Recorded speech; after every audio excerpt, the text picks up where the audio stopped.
Hi there, it's Anthony Moore. If you've been following Ezoic at all recently, you've probably seen me a lot. Videos in Content Month, writing articles for the Ezoic blog, even just sending you these letters from the editor in your email inbox. I've been everywhere. If you've seen that, you've seen that I've been talking a lot about my story, and especially how I first became a publisher, all the years of struggle and nothing working and being broke and trying to make it all work. But now, I want to start to shift my story to talk about my successes so that you can learn how to achieve similar successes and start increasing your revenue as well. Your goals may look a bit different than mine did, but wherever you're at as a business and as a publisher, these tips should help take you that much further as a successful digital publisher. I want to teach you everything I know and everything I learned so you can apply the same principles to your website today. And hopefully this video version of the letter from the editor should help even more. Now, in this month's letter from the editor, I'm going to hyper-focus on one specific topic, and that is growing your website. Now, specifically, I want to focus on three major areas of growth. First is creating better content. Second is getting more engagement for your site. And third is to expand your content strategy. Let's begin, okay? If you can successfully grow in these areas, you'll develop exponentially as a publisher and be far more equipped to run a very successful and profitable site. So, number one, creating better content. Years into my publishing career, I found that one of the most important keys to writing better content was to be honest, authentic, and to create content some people might actually not like. As best-selling author Mark Manson once put it, you can't be an important and life-changing presence to some people without also being a joke and an embarrassment to others. Think about that. Now, here's some questions to ask yourself. What is your content like right now? Is it unique? And here's a good way to look at it. If you took your name off your content, off your articles, off your site, would your readers be able to differentiate your content from someone else's just by seeing it? Is your content becoming more unique over time or more like the same old content in your industry? There's an old marketing law that goes something like this. There is no strategic advantage to being second cheapest in your industry. What that means is that there's no point for you to create the same old content everyone else in your space is creating. There's no advantage to doing that. One of my favorite email newsletters is from best-selling author Ryan Holiday. If you've heard of him, he's written a lot of books and he's a really great writer. He's a very unique writer. No one else sounds like him. In his latest email, here's what he said. He's talking about Peter Thiel, an award-winning investor and entrepreneur. And he's saying that Peter Thiel has said before that the only kind of business worth making is one where you can have a monopoly. The profits, Thiel says, are in owning an entire market. So it goes with ourselves as individuals. Do you want to be just another investment banker? Do you want to be just another business writer publishing the same old boring books that quote the same old boring studies with the same bland covers, fighting for spots at the same bland conferences? No way. He says, be you. Be the only one of you in the whole world. That's where the fun is without having to fake it.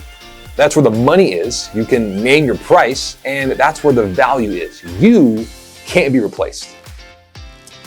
Whatever space you're in, there are probably hundreds of thousands, maybe millions of other creators similar to you writing similar content. There is no point, there is no strategic advantage in competing with them using the same old content. You have to be unique. That's where the power is. And that's the first step in creating truly great content. Make it completely unique so your readers can immediately recognize it's you who's writing it without even seeing the name. Let's move on to the second point, getting more engagement. Now, here's a thought I want you to really think about here. It's no good writing great content if no one's gonna read it. In the award-winning show Ping Pong the Animation, the coach of this high school ping pong team, he's this retired ex-professional ping pong player, and he's talking with his star student. And he is saying a coach's life only has meaning when he has an athlete to guide. Now, the same is true for you as a publisher to your readers. Your content doesn't mean as much if no one's reading it. That's why great publishers, truly great ones, spend enormous time learning how to get more engagement on their sites. Without followers or subscribers or viewers, most sites will usually just shrivel up and die. Here's a simple process to begin getting more engagement for your site that's worked for me and countless other publishers. First, begin inviting your audience to engage. Sounds obvious, right? Well, a lot of time people need to know there's a way to engage before they will.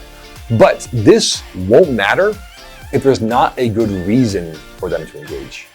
If you ask your readers to leave a comment on your blog post or social media post, who cares? What's in it for them? Why would they do that? From the looks of it, if you're the commenter, that really benefits the publisher because they're getting engagement and money and attention. What is the commenter getting out of that?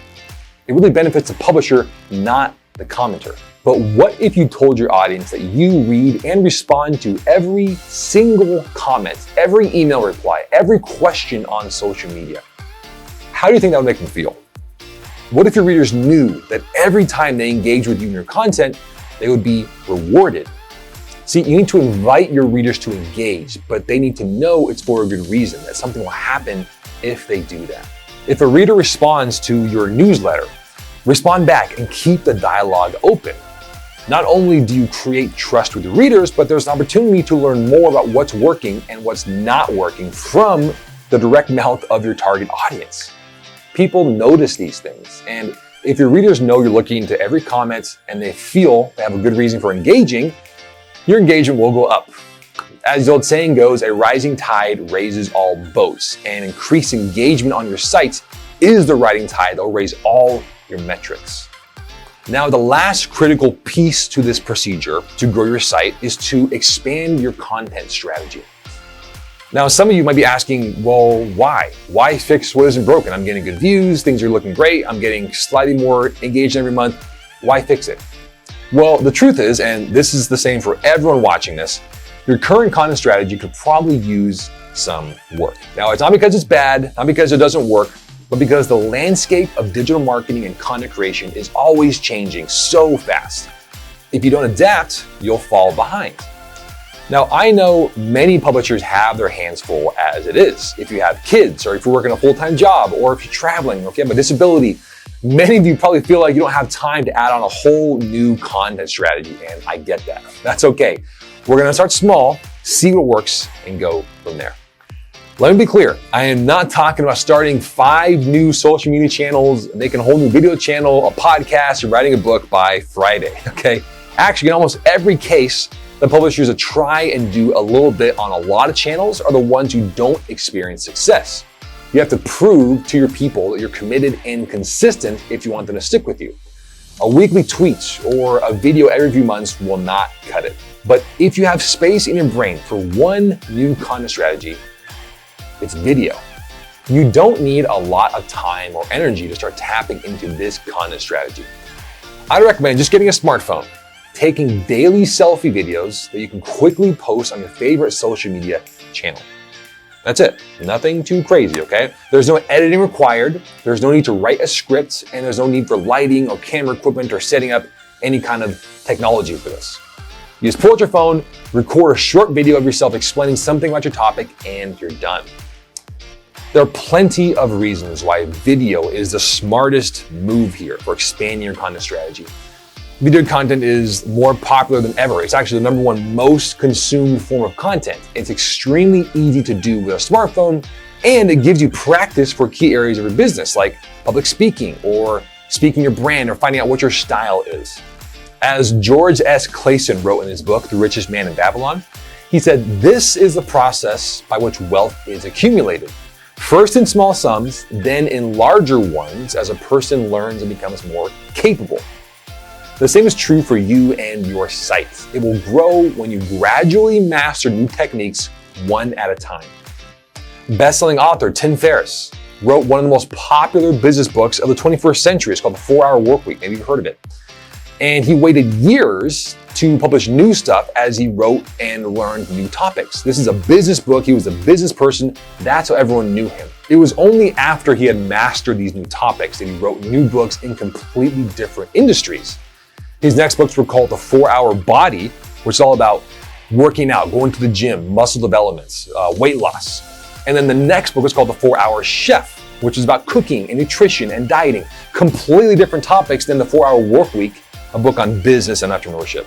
But these books sold extremely well because he learned what he needed to know and he helped his audience see that he knew what he was talking about. It's time to wrap all this up. I could talk all day about this, but this video is probably already too long already. For now, I'll leave you with this. It's possible. You can get from point A to point B, and you can take your site from where it is now to where you want it to be, and you can help it grow into something truly extraordinary. If you want more information about this topic, go to the Ezoic blog. I'm always writing tons of articles about this stuff there. You can find more there. So to wrap this up, thank you so much for checking this out. I hope this was a good video version of the letter from the editor. I'm always here to give you more videos, more information, more blog posts about how to grow your site. Now, this isn't just about me and my story, it's about you and your story. Speaking of engagement, I am practicing what I preach because I want you to engage with this video. Now, below this video, there is a link to a simple 30-second survey where you can tell me exactly what you want me to talk about in future letters from the editor. Now, this is a chance for you to ask me questions, which I'll be answering in these videos. This is also a chance for you to possibly get featured in these letters from the editor yourself. So I'll be reading every single comment here. I'll be going through all of your sites and seeing what sites are the best fit for these letters from the editor so we can focus on highlighting you and your success. In the meantime, thank you so much for watching. I look forward to seeing you guys in the next video. Take care.